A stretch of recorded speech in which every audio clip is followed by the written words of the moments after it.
Well, hello there, friends. So today what we're going to be talking about is, can you really get rich from doing upholstery? And I say that the answer is absolutely yes.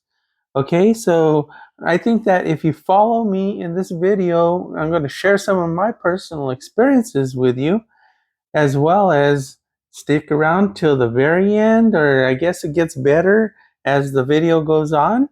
So all the good stuff is coming later. So don't click off, or you're really going to be sorry and you're going to miss out on a fabulous life for you and your family. So I'll begin with my early days when I was a youngster. Okay, so I was just 15 years old when I started.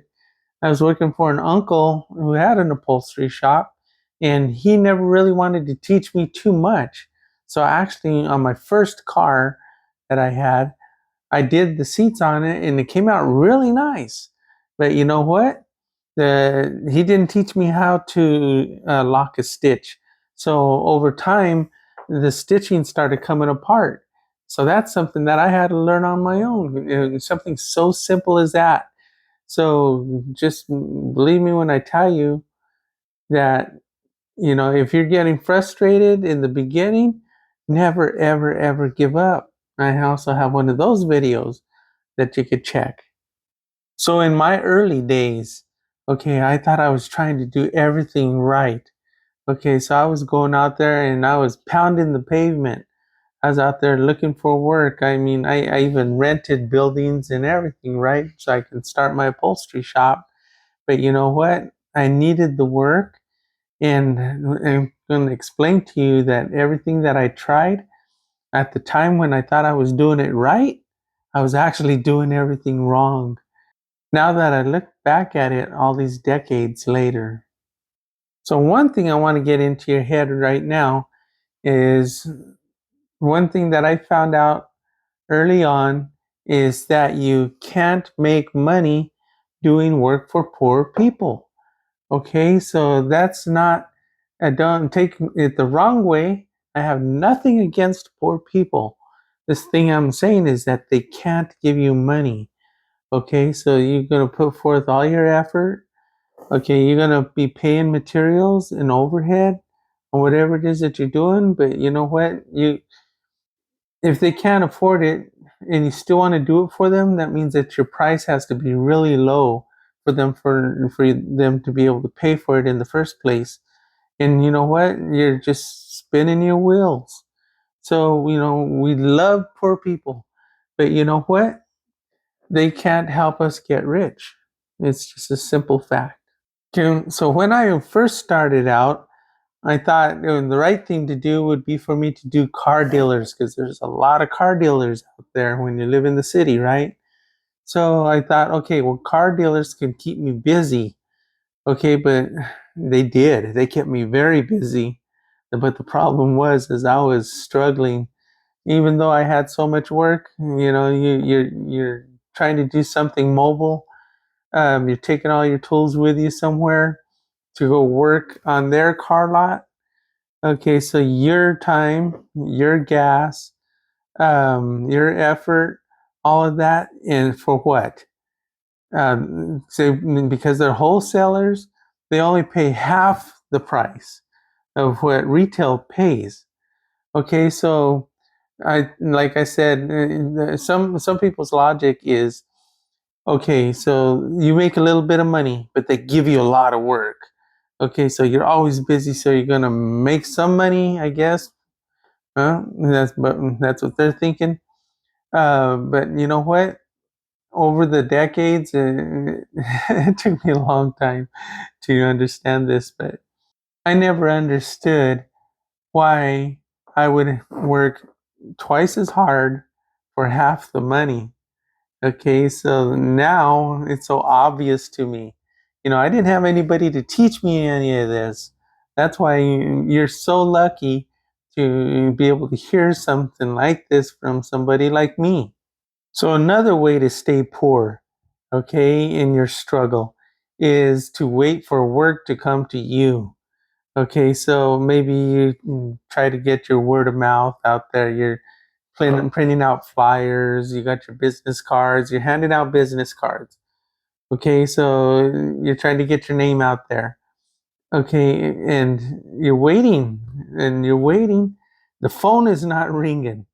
Okay, so you're sitting there at home, you're twiddling your thumbs, waiting for that phone to ring. Okay, that's another way of not doing it right. So, because you're learning from my 45 years of mistakes, I hope that you really get something out of this video. And if you do, I hope that now is the time for you to hit that like button. So, like. Man, I gotta tell you, I struggled and I struggled for years. I was trying to raise a young family. I had trying to maintain a place to live and trying to um, get an upholstery shop going in a commercial building. It's tough. Okay, so you're waiting for work to come to you now. Okay, so you try to open up a commercial location. Let's say you found some shop space. Okay, you got all your equipment moved in, you got your business cards, you got your signs, all that stuff, right? Okay, so now you feel like you're empowered, you're gonna make things happen. So back in the 1980s, okay, the only way to really do advertising back then, you young people probably never even seen one of these before, but it was called the Yellow Pages. It was a book about this thick, if you lived in the city, of ads and advertising for businesses. Okay, so to get your ad in a yellow page, okay, we used to put like quarter page ads, that we used to pay like $450 a month. This is back in the 1980s.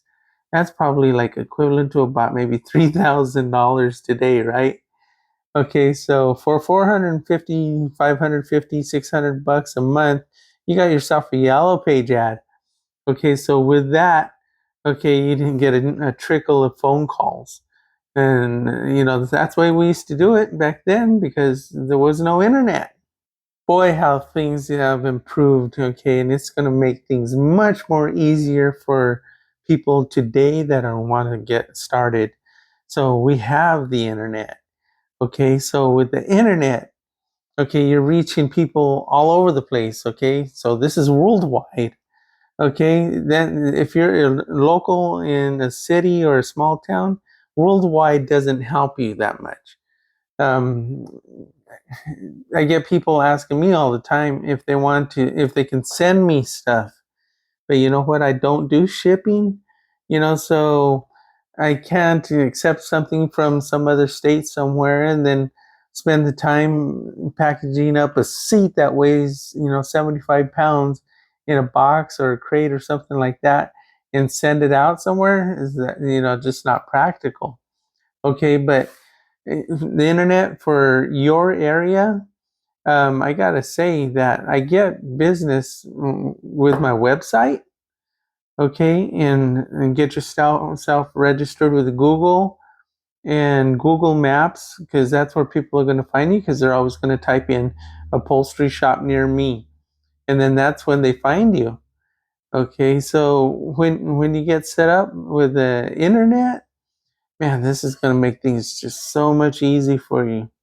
So I myself, okay, with my Google ads, it's not even, I can't even call it an ad because I don't place ads on Google. Okay, all I really have is just my Google Maps. Okay, so I get calls from all over the United States or emails, people wanting to do work for them. But to tell you the truth, if my phone the phone call doesn't originate from Texas, I'm not even going to answer that call because, sorry guys, because if I answered every call from every state and the phone rings all day, I'm on the phone for 20 minutes and talking to somebody about how to fix their car. And if I did that, I'm just one guy in the shop. So if I did that, there's no way I can ever get anything done. So that's the reason for that. So if you try to call me and I don't answer the phone, it's probably because the phone call doesn't originate in Texas. So I guess the point that I'm making is I do get customers coming from all points in Texas. Texas is a very huge state. So I get people come from the south, people come from the north, from the west, not too much from the east because I'm in the east. But anyway, other than the locals. But I'm telling you that Google Maps is the best thing you can do. And you know what? You're not spending $450 a month like you were on Yellow Pages. Okay, so now you're set up in your commercial space or working from home or whatever it is that you decide to do. Now you want to decide what type of upholstery you want to do. So I think of income, the best prospects for income are going to be in this hierarchy. So I would say at the low end scale for making money is going to be auto and furniture. Okay, so auto upholstery and furniture, believe it or not, and you're probably thinking to yourself, what? You're making the least money on auto upholstery and furniture upholstery? Okay, and I'm going to tell you what. There's other upholstery genres, I guess you could say, that make more money than auto and furniture. So after auto and furniture, next I would say is probably marine. Okay, marine upholstery is going to pay a lot more than the auto and furniture. So if you wanted to focus on marine upholstery, boats and jet skis, okay, then there's going to be more money in that. And you know what? You don't spend as much time in marine upholstery. Is generally not as complicated as auto upholstery. And then also the other one is motorcycle seats is pretty good. Motorcycle seat is so big. But you know what? For what you can charge for a motorcycle seat, time wise that you spend on it is going to be less time than what you would probably spend on auto and furniture upholstery. Okay, now it just gets better and better and better. So one of my advices to you, some of the best advice I can give, something that nobody taught me that I had to actually learn over the years, is maybe you've heard the expression, go fishing where the fish are. Okay, so don't go fishing where there's no fish. Okay, so if somebody tells you, yeah, go to this lake and go make a left at the big rock and drop your line down at this tree, okay, that's where the fish are. So you know what? That's what you want to do, trying to find customers so that way you can get rich. Now here's the one that I really like. One of my personal favorites is doing aircraft interiors. Okay, so aircraft pays more than marine. It pays more than auto. It pays more than furniture. Aircraft is at the top of my list of higher income maker jobs. So if you did aircraft and if you got really good at it and you gained a reputation and for your quality, you get in with those right people, they're going to suggest you. And you know what? I promise you, you'll be happy for the rest of your life. So another group that I would say, is a good idea to get into car groups or auto groups. But you know what? It also depends on which groups you get into. Okay, sorry guys. Here's another one. I don't want to offend anybody, but it tends to be that the older people have more money than the younger people. Okay, so there's a lot of younger people that have their wish list of what they want on their car. So they'll come to you, but you know what? They don't, most of the time, I'd say most of the time, not all of the time, but they don't have enough money to pay for what they want. Okay, and some are able to get the money on their own. I don't know where the money comes from. Maybe you do. Maybe their parents or something. I used to do a lot of mini trucks back in the 1990s and 80s, and I had a shop that was near a university, So a lot of the young kids that went to the university, they wanted to fix up their custom mini trucks. Okay, but that money wasn't theirs. Okay, all the money came from their parents. And funny thing is about it is all those young people that didn't pay for it themselves, they just destroyed and trashed their vehicles. And they didn't really care so much. But I'll tell you what, the money with groups in cars are going to be car clubs. Okay, if you join car clubs, okay, like I used to be a member of the Buick Club, Packard Club, and the Classic Car Club of America. So I was getting to know people, and I was becoming friends with people. And when you become friends with people, they learn about your work. Okay, and you don't want to really be pushing your work on people all the time. But you know what? Have people do the advertising for you. I guess that's kind of the word of mouth thing, right? So don't make yourself out to be this great person. You know, I'm great, I'm great, I'm great, right? Because people they'll kind of push away from you. But if you could get other people to say how great you are, you know what? The work is going to start coming in and people are going to start throwing money at you. So while we're on the subject of cars, okay, another great one is like car collections, car museums. Okay, this is also older people, right, that got the money because they bought the cars in the first place. But you know what? Sometimes they need upholstery and sometimes they just need to be maintained. So if you can get in with people that have car collections or museums, that's another great way to have a really good income and to build a really good reputation for yourself. So some of my experiences is I did the Zach Brinkerhoff collection in doing all the old classics. Okay, and what he was into was the old V12 Packards from the 1930s, and those were beautiful cars. So that's one example. Another example is the Clive Cussler Museum. So Clive Cussler Museum, I probably did like 40 of his cars. And he's got a lot of very special cars. He's got a row of the old classics, and they're like $1 million, $1 million, $1 million, $1 million. So, you know, car collectors in museums is a really great way to go. Another great one is restoration shops. Okay, so automobile restoration shops, okay, they pretty much do everything, right? Except they never do upholstery. So that's another great one. So in Scottsdale, Arizona, you know, Scottsdale people, they see Bear Jackson auction all the time, which reminds me, I used to do work for Craig Jackson and his mother, Nellie, back a long time ago. But anyway, um, these automobile auctions is another good one.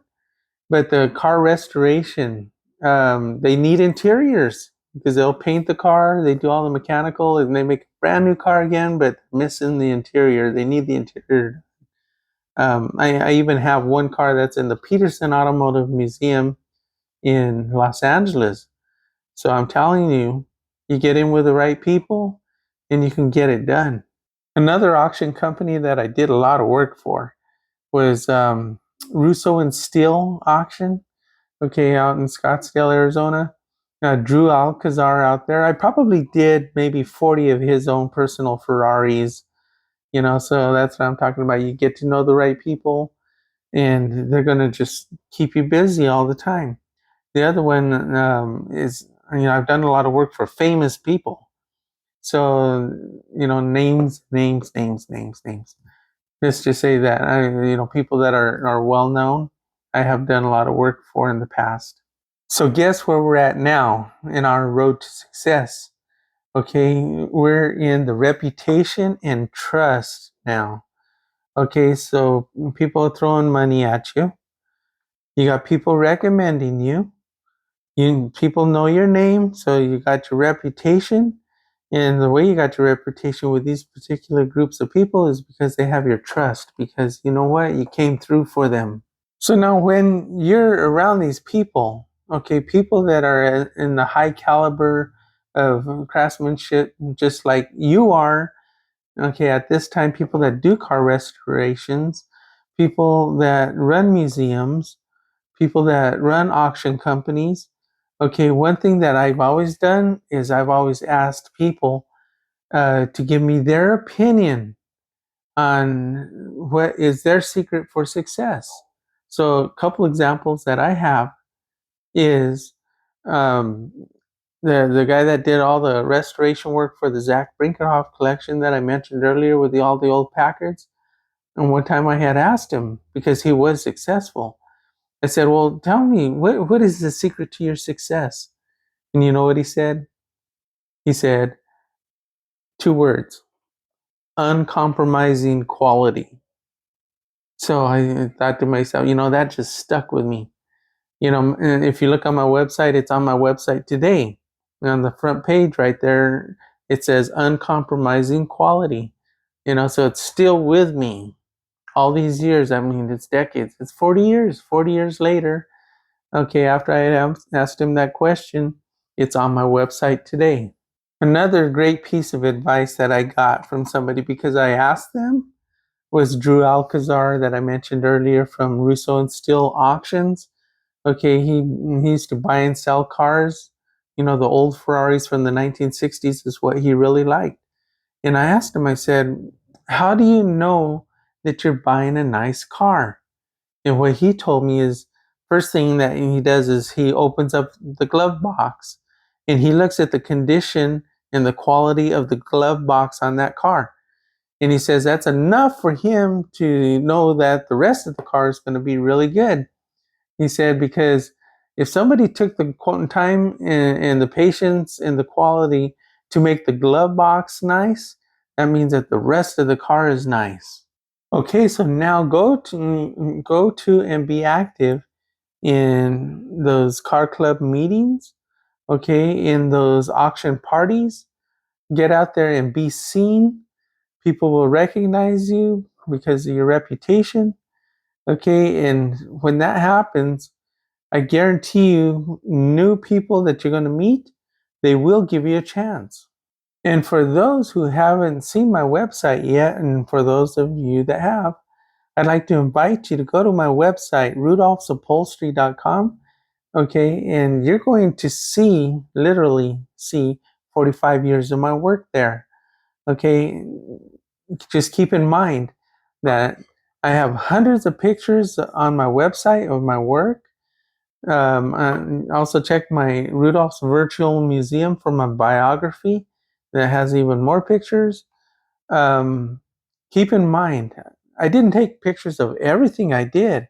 There's hundreds and hundreds of more projects that I probably worked on that I never even took pictures of. Not only that, but uh, a lot of the pictures, back then it wasn't digital, right? So we had physical photographs that you could hold in your hand. I used to collect those, and some of those you're going to see on my website. But I had stacks and stacks of pictures of work that I did that disappeared. Okay, they're gone. They disappeared in the divorce. Okay, but a few years ago, my daughter, she kept some of those pictures and she gave them to me, and those are some of the pictures that show up on my website. So you may be asking yourself, how does this guy know all this? Okay, I mean, do I look rich? Okay, maybe, maybe not. I don't know, but I can tell you, I do like Movado.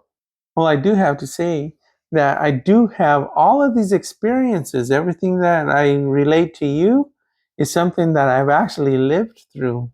One time I was asking a guy that did a lot of the body work for Sun Valley Classics in Scottsdale, Arizona. I probably restored maybe 50 or 60 cars for them. And I had told Dave, he was the painter. I said, do you realize that we are working on cars that people have never seen in real life? these are cars that people have only seen in pictures. And he thought to himself, and he says, yeah, we just kind of take it for granted. We're just working on these $1 million cars. Don't think too much about it, but I guess you're right. Here we are, we got our hands on it, and people have only seen them in pictures. So rich or not rich, okay, the value of money is totally dependent on you. How do you value your money? Some people, they'll think that this amount of money is a lot of money. And some people think that this same amount of money is not that much money. So then, they're going to throw more money at you. So here I am today sitting here before you. Um, I was working in the big cities, doing the big time. Okay, but now I'm thinking about my retirement, move to a small town in East Texas. Okay, so here I am, gonna finish out my career here pretty soon. That's why it doesn't bother me to give you all my secrets, and you can look through my other videos, and I reveal and I help people discover new techniques that I do. Hopefully, so that way it'll help them sharpen their game if they're an upholsterer, or help motivate somebody that's thinking about getting into upholstery. So if you watch my videos, you'll see that I've been building a new building. Okay, so I'm not going to be in this place here much longer, and you're going to be seeing future videos in our future new shop. And also, it's off grid. Believe it or not, everything is going to be off grid, and I'm going to be connected to city water, city electricity, or city sewer. So we're going to be totally self-reliant and self-dependent. So until the next time, we'll see ya.